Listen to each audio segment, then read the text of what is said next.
There is a growing frustration within the British public about the second class citizenship in Britain. And a lot of that frustration is then being vented and directed at immigration. How do you see the interplay between the two?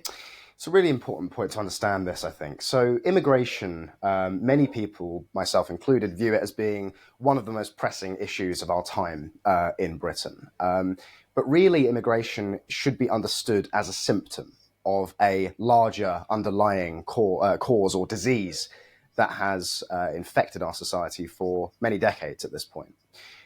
This is the problem of having a ruling class, an elite, that simply don't understand that their job is to lead.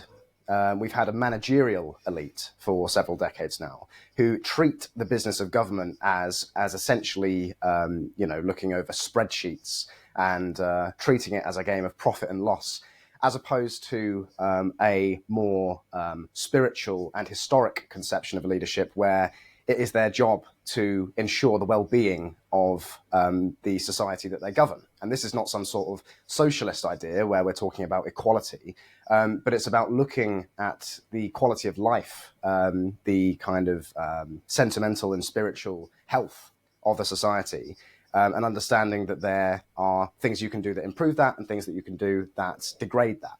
And for consecutive decades, we've had a ruling class who has continuously done things that have degraded that. Immigration is but one example, but it is the most obvious, the most immediate, and the most damaging example of these policies. Because I have come to believe that mass immigration in Britain is thought of as being more than a mere policy by our governing elite. And when I say governing elite, what I'm talking about is the totality of the regime that governs us, because this is not it's not as simple as just the elected MPs in Parliament. That is merely the public-facing element of the government, because the government, like any other organisation, has a public-facing element and a private-facing element. And at an election, you vote in and out the public-facing element, but the private-facing element remains the same. There's 500,000 people who work for the civil service, and that really is the scale of the beast that we're dealing with here. And each and every one of those people, especially the ones that hold some kind of authority within the structure, believe completely in the idea of human fungibility. And what that means is they think that all human beings are essentially a blank slate, that we are all essentially fundamentally the same, and therefore can be interchanged, swapped in and out like cogs in a machine, and the outcome will be exactly the same. Now, obviously, this, to anybody with any sense, is a bonkers idea, because it's self-evident that different groups of humans have different morals, different values, different ideas about what is good, true, and beautiful, and this sort of thing. And therefore, you find a situation now in Britain where, in the name of multiculturalism, we have in many towns and cities different groups of people who are very, very, diverse, if you want, grinding up against each other. And what this is causing is an enormous amount of tension. We've seen recently this spill over into violence with the riots, mostly in the north of England, which has been hit hardest by immigration, especially in working class communities.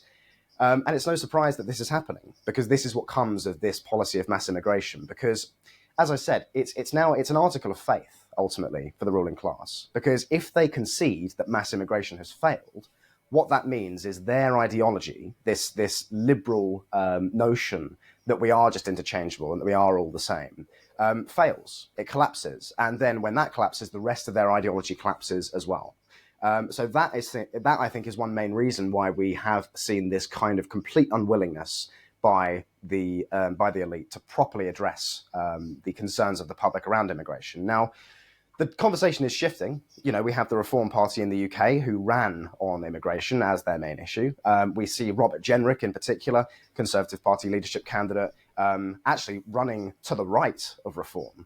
Just today, we've seen him speaking about the need to deport illegal immigrants who have settled in the UK. And I personally believe that this is essential, because in the same way that the policy of mass migration is an article of faith for the ruling class, What that means is it's not enough to just end immigration. There has to be an active effort to reverse some of the damage. And so I believe that any party that is not willing to commit to deporting every single illegal immigrant that currently resides in Britain, and this could be as many as 1.2 million, as a Pew Research paper suggested in 2017, so it's likely a lot more than that now.